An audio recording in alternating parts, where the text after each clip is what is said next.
El 40% de los varones que tienen crecimiento prostático tienen concomitantemente vejiga hiperactiva, eso que nos llama a cada rato a ir al baño. Todas las redes sociales, inclusive habían médicos hablando sobre las famosas 21 eyaculaciones para prevenir el cáncer. Y eso es un fake en realidad. La próstata es una glándula masculina, eminentemente masculina, y por una causa que no sabemos hasta la fecha, esta glándula comienza a crecer y a dar síntomas.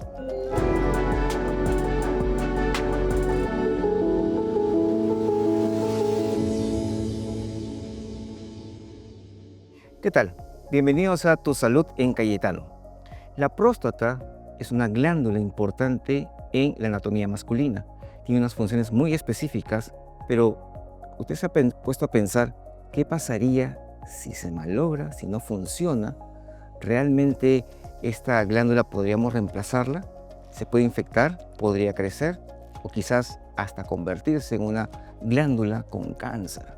El día de hoy vamos a hablar de este tema, todo cómo prevenir el cáncer de próstata, la hiperplasia prostática, las prostatitis con el doctor Luis Osaníbar. Él es urólogo y andrólogo. Así que empecemos el programa con esta pequeña revisión. Adelante. La próstata es una glándula pequeña pero fundamental en el sistema reproductivo masculino. Con el paso de los años puede aumentar de tamaño debido a cambios hormonales, lo que se conoce como hiperplasia prostática benigna, HPV. Esto puede generar síntomas molestos como dificultad para orinar, aumento de la frecuencia urinaria o sensación de vaciado incompleto. Sin embargo, algunos síntomas pueden confundirse con problemas más graves como el cáncer de próstata, por lo que es vital el despistaje con un urólogo a partir de los 50 años, o antes si hay antecedentes familiares. Bien, estamos de regreso. Esto es Tu Salud en Cayetano a través de Cayetano Más. Tenemos ahora al doctor Luis Osaníbar. Él es urólogo y andrólogo. Él nos va a responder todas las dudas que tenemos acerca de la próstata. ¿Cuándo crece? ¿Cuándo es bueno? ¿Cuándo es malo? ¿Hay tratamiento? ¿Qué hay que hacer? Estas preguntas las vamos a resolver el día de hoy. ¿Cómo estás, Lucho? ¿Qué tal? ¿Cómo estás? Bien, vamos a hablar de la próstata. Es algo que creo que todos estamos preocupados, sobre todo a cierta edad. Empecemos. ¿Qué es la próstata? ¿Para qué sirve? La próstata es una glándula masculina, eminentemente masculina, que crece cuando estamos en el útero de la mamita de un pequeño tamaño. Eso los médicos lo llamamos el periodo de organogénesis. Y no es hasta la pubertad que en el segundo estímulo de la testosterona crece también un poquitito. Sin embargo, con los años, y por una causa que no sabemos hasta la fecha, esta glándula comienza a crecer y a dar síntomas. La glándula viene del latín que significa ante, ¿no? O delante de, y es una suerte de protección que tenemos los varones contra las infecciones urinarias. Primero como una protección anatómica, porque va a constreñir la uretra prostática y va a evitar que las infecciones urinarias, como tú bien sabes que eres infectólogo, son ascendentes. En su mayoría va a evitar que las bacterias progresen. En segundo lugar, emite sustancias como el zinc que son protectoras contra la infección. Entonces la próstata es de gran utilidad para los varones. Adicionalmente a ello, secreta una sustancia que ha sido muy tanatizada. Esta sustancia se conoce como antígeno prostático específico, que es una proteína que existe dentro del semen y que licúa el semen facilitando el movimiento del espermatozoide para su encuentro con el óvulo en el tercio externo de la trompa de falopio. Ahora, la próstata no se sabe la causa por la cual a partir de los 40 a 50 años comienza a crecer. Se cree que tiene que ver mucho con la dihidrotestosterona. Como todos sabemos, la testosterona es un factor estimulante para el crecimiento y el desarrollo de los caracteres sexuales en los varones, pero también para la salud prostática. Es decir, la testosterona es buena para la próstata, ¿no? Pero a partir de los 45 o 50 años, un metabolito de la testosterona, la dihidrotestosterona, comienza a acumularse en la glándula. Y la característica de la dihidrotestosterona que es más potente para estimular el crecimiento de la próstata. Y es por eso que a partir de esa edad todos comenzamos a tener problemas para orinar. Mira, eso implica entonces que todos los varones estamos predispuestos a que crezca la próstata. Y no en todo va a crecer en la misma velocidad, ¿no? Y tampoco va a tener pues un desenlace fatal hacia algo diferente al crecimiento o hiperplasia. Existen muchas teorías, ¿no? Lo que se ha visto, por ejemplo, observacionalmente es que hay familias de prostáticos, digamos, ¿no? ya es heredo familiar, ¿no? Si tu papá o tu tío, tu hermano, los que vienen en tu línea familiar paterna tienen crecimiento prostático o incluso cáncer, tus chances son mayores. Claro. Si tu papi tuvo hiperplasia, la posibilidad de que tú tengas hiperplasia prostática es 1.5. Ahora, no a todos les va a crecer la próstata de la misma cantidad y el crecimiento prostático tampoco significa sintomatología, porque curiosamente nosotros encontramos próstatas muy voluminosas de 100, 150 centímetros cúbicos que son poco sintomáticas y por otro lado encontramos próstatas muy pequeñitas que son muy sintomáticas. O sea, no hay una relación directa entre el tamaño y agresividad. No hay una relación efectivamente directa entre el tamaño, la agresividad del síntoma e incluso se suma algo que muchos varones no conocen al prostático, el paciente que tiene problemas de próstata, es la vejiga hiperactiva, ¿no? El 40% de los varones que tienen crecimiento prostático tienen concomitantemente vejiga hiperactiva. ¿Y qué es la vejiga hiperactiva? Eso que nos llama a cada rato a ir al baño. Entonces se suma al problema de la próstata, problema de la vejiga hiperactiva, y se forma un conglomerado. De ahí la importancia de considerar siempre la sintomatología al momento de la evaluación del paciente. Yendo solamente en la parte que mencionaste sobre la testosterona, actualmente mucha gente va a los gimnasios y consume testosterona. ¿Eso también influye en el crecimiento? ¿Podría influir? Definitivamente el uso de testosterona debe estar regulado por el colegio médico, por DIGEMIT, si no me equivoco, pero también debe ser prescrito por un médico, ¿no? Para quien lo requiera. Para quien lo requiera, ¿no? Existe una condición que se llama hipogonadismo secundario, ¿no? Relacionado con la edad, que no es otra cosa que la disminución de la testosterona que tenemos los varones a partir de que envejecemos. Se considera que hay una disminución de 1% de testosterona a partir de los 40 años, pero ni con todo eso, con todo ese porcentaje anual de deficiencia se explicaría la sintomatología en algunos casos. Entonces, el tratamiento de reemplazo hormonal, cuando uno quiere dar reemplazo, tiene que ir acompañado de un urólogo o un endocrinólogo. Tiene que existir síntomas de disminución de hormona testosterona y tiene que haber la corroboración química de la disminución de la testosterona. Pero solo tener testosterona baja o solo tener la sintomatología no justifica el tratamiento. Estamos hablando de tratamiento médico. Ahora, en los gimnasios, todos sabemos que los que dan los tratamientos con testosterona no son médicos. Así es. ¿Y puede influir? Definitivamente, por ejemplo, si tú tienes cáncer y tú tienes el gen del cáncer, tienes 50, 55 años, no te has chequeado y estás con un cáncer minúsculo, esta testosterona podría aumentar el cáncer, podría agravar la enfermedad. Es por eso que toda persona que va a ser sometido a los famosos pellets, por ejemplo, de testosterona que existen, debe hacerse un chequeo de próstata, debe hacerse un cálculo del volumen prostático o una ecografía, debe hacerse un antígeno prostático porque podríamos estar arriesgando al paciente a detonar una enfermedad que está escondida. ¿La vida sexual activa influye en el crecimiento de la próstata? Hay mucha gente que dice, yo tengo sexo todos los días, yo no tengo sexo todos los días. ¿Quién tiene más posibilidad? ¿Tiene relación? Hace unos meses salió un artículo novedoso, entre comillas, publicado en todas las redes sociales, inclusive habían médicos hablando sobre las famosas 21 eyaculaciones para prevenir el cáncer. Y eso es un fake en realidad. Les voy a contar por qué. Primero, esto parte de un artículo que se escribió hace 2 años y en ese artículo que se escribió hace 2 años se hace referencia a las 21 eyaculaciones que provienen de un artículo de hace 12 años. O sea que hemos vivido engañados 12 años. ¿Ok?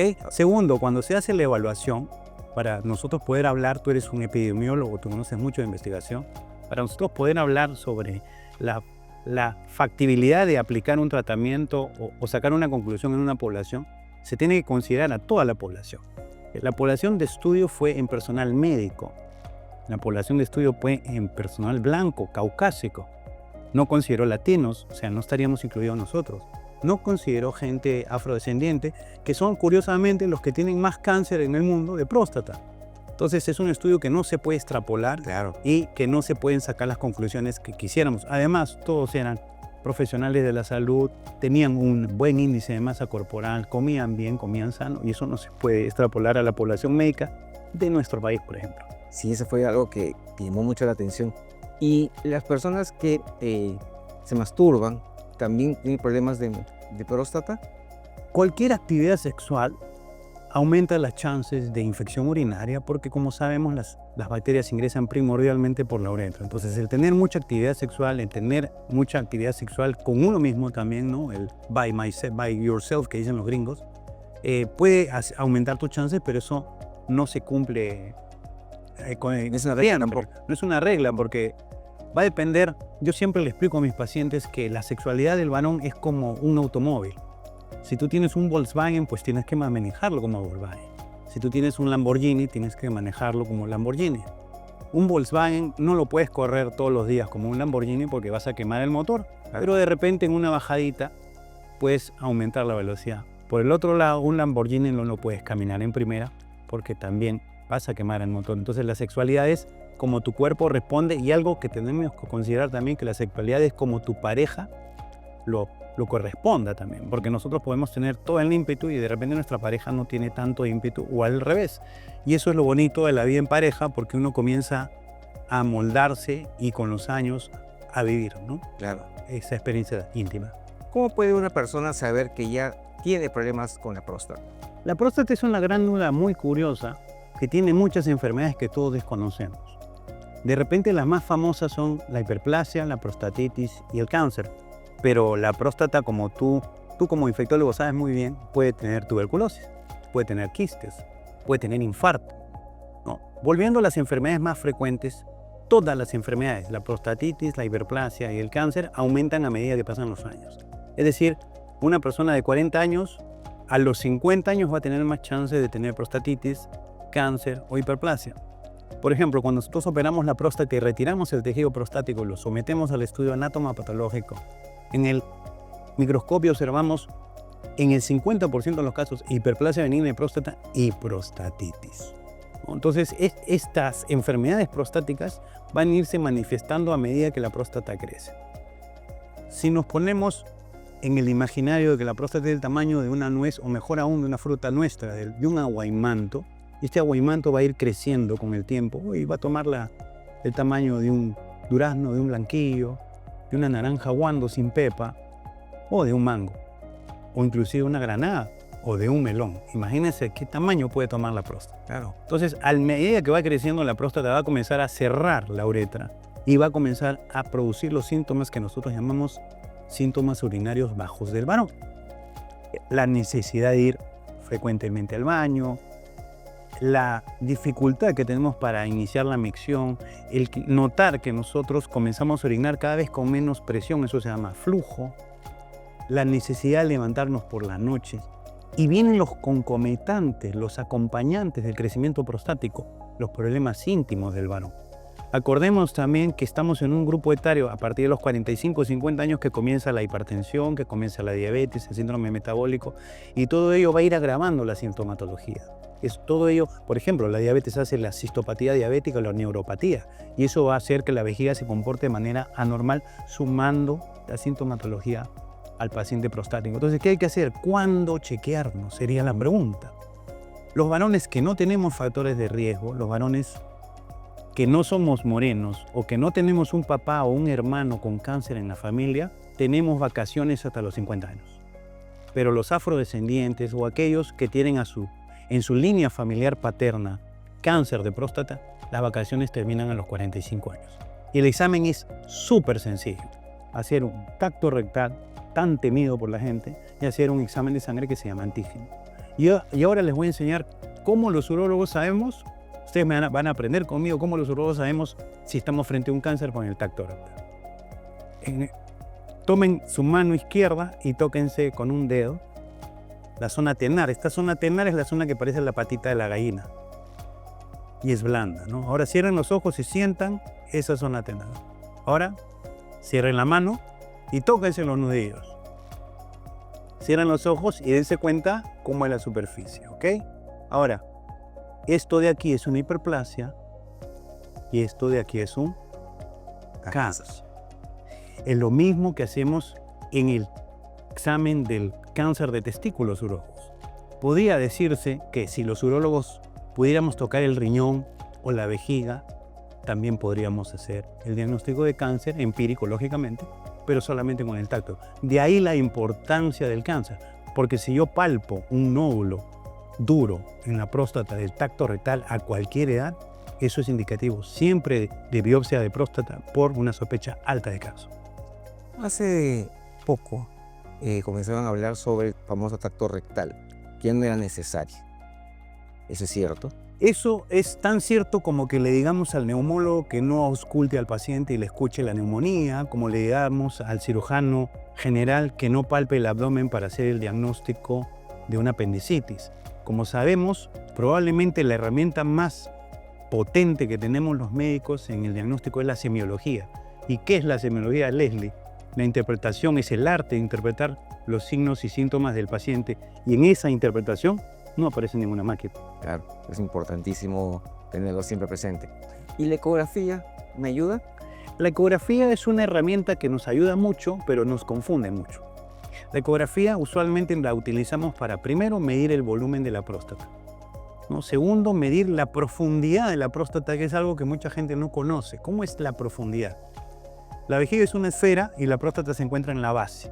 Y a medida que la próstata va entrando dentro de la vejiga, eso es una protrusión. Existe una medida del índice de protrusión intraprostática hacia la vejiga. Y la literatura actual recomienda que los pacientes que tengan más de 1 centímetro de esa protrusión, el tratamiento medicamentoso ya no va a ser de tanta utilidad. Entonces eso comenzó a inclinar la balanza hacia la cirugía, por ejemplo. Entonces ahí la utilidad de la ecografía. ¿Qué más? La ecografía prostática nos puede dar imágenes de cáncer de vejiga, en algunos casos, de dilataciones del uréter, lo que se llama ureterocele, ¿no? De cálculos renales, ¿no? Pero nos confunde porque en ocasiones nos ponen el diagnóstico de prostatitis crónica en la ecografía y no se ajusta muchas veces a la realidad del paciente y no se corrobora con una tomografía, por ejemplo, que exista dicho cálculo prostático, ¿no? Entonces, a nosotros, en la gran mayoría de las veces, la ecografía es una herramienta de gran utilidad y hay un examen que la gente no conoce y que de repente deberíamos estimular a que la gente haga, y es la flujometría. Porque la uroflujometría nos dice cuán lejos llega la micción, con qué flujo está orinando el paciente, y a menor flujo, lógicamente, más riesgo de retención y más riesgo de insuficiencia renal. Bueno, ya estamos viendo que cuando crece la próstata, esta hiperplasia de la próstata, comienza a bajar el chorro urinario. ¿Cómo me doy cuenta que tengo una prostatitis? La prostatitis es una irritación de la próstata, ¿no? Hay una confusión entre prostatitis e hiperplasia. La prostatitis es la irritación, la inflamación. Me da una amigdalitis, tomo mis medicamentos, mis sintomáticos, porque generalmente es viral, y la amígdala va a perder volumen y vamos a retornar a nuestra actividad diaria, vamos a hablar bien porque ya no tenemos disfonía, vamos a poder deglutir bien porque ya no tenemos dolor. Pero la médula se puede hipertrofiar, puede crecer, y cuando un tejido crece ya no disminuye. Ese es el crecimiento prostático, ¿no? Hacerlo un paralelo. Entonces, la prostatitis, digamos, es la enfermedad prostática del joven. Está relacionada a la actividad íntima, está relacionada a los varones de menos de 40 años, y probablemente sea el diagnóstico clínico más frecuente en la urología actualmente y más sobrediagnosticado también. La prostatitis tiene 4 tipos de prostatitis. La prostatitis aguda, que viene con deterioro del paciente, con fiebre, que es muy evidente. La prostatitis con bacterias, la aguda, y la prostatitis con bacterias, la crónica, ¿no? Que generalmente uno logra detectar la infección.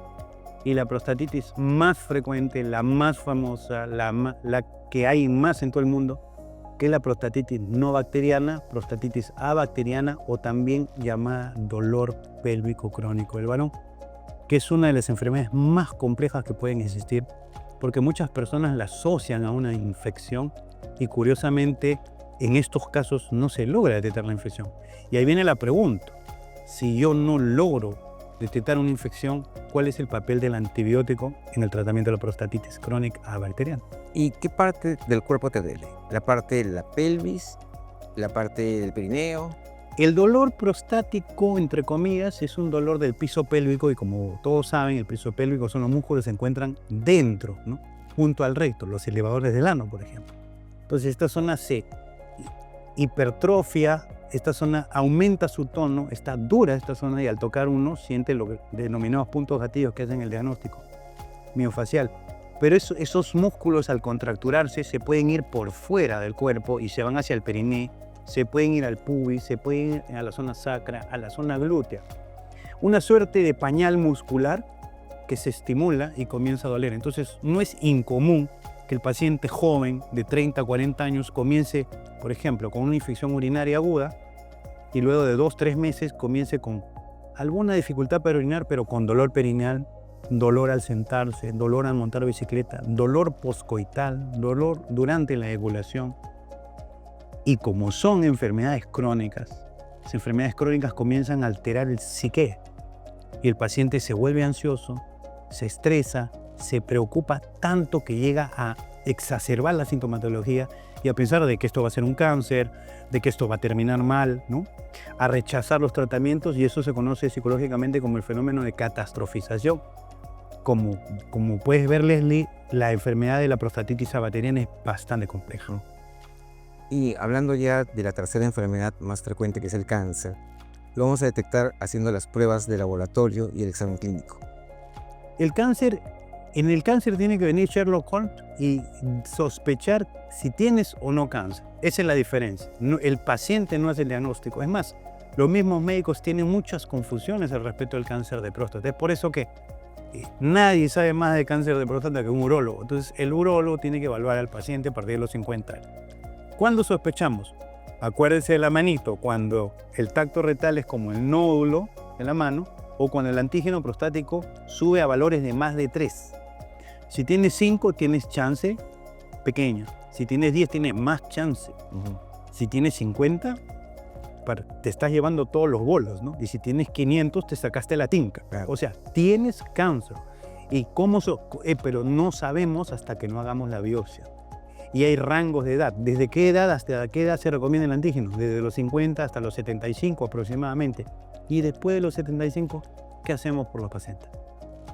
El cáncer a partir de los 75 años avanza tan lento que ya las asociaciones internacionales no recomiendan el screening de cáncer con antígeno prostático, y de presentarse la enfermedad se da tratamiento de acompañamiento porque va a progresar lentamente y el paciente no va a fallecer de cáncer de próstata, sino con cáncer de pene. Es bastante frecuente cuando sales con los amigos, están tomando sus tragos, que alguien se pare y vaya al baño cada rato y lo fastidia la próstata. ¿Eso es un aviso que algo está pasando con la próstata? Justamente tiene que ver con las dos patologías, con la próstata y con la vejiga hiperactiva. En ambos casos se ha demostrado que el alcohol es un irritante de la vía urinaria. Es más, existe una patología que se llama cistitis intersticial, donde los alimentos afectan la sintomatología de la paciente mujer, preferentemente. Entonces uno va quitando los alimentos para detectar, por ejemplo, el curry. Me produce ganas de orinar, pues sustituyes el curry por otro alimento. Entonces, uno va, en este caso se ha demostrado que es un alimento que directamente irrita la vejiga. Y se asume que el alcohol, además nosotros sabemos que es un diurético, va a potenciar el efecto en la vejiga, en la próstata. El paciente que ya posiblemente esté teniendo, un paciente de 40, 50 años, posiblemente ya esté teniendo síntomas muy leves, con el alcohol se potencian esos síntomas y los amigotes pues le dicen, estás con la próstata, ¿no? Date una vuelta por el urólogo, cuando probablemente los amigotes también en 1 o 2 años estén en el mismo consultorio del urólogo. Claro, hay que sacarse en grupo. En grupo, sí. Yo creo que está muy interesante, ya tenemos el conocimiento de qué son justamente estas enfermedades de la próstata, qué cosa la causa. Yo creo que vamos a hablar sobre el tratamiento en otro programa porque ya el programa de hoy día ha llegado a su fin.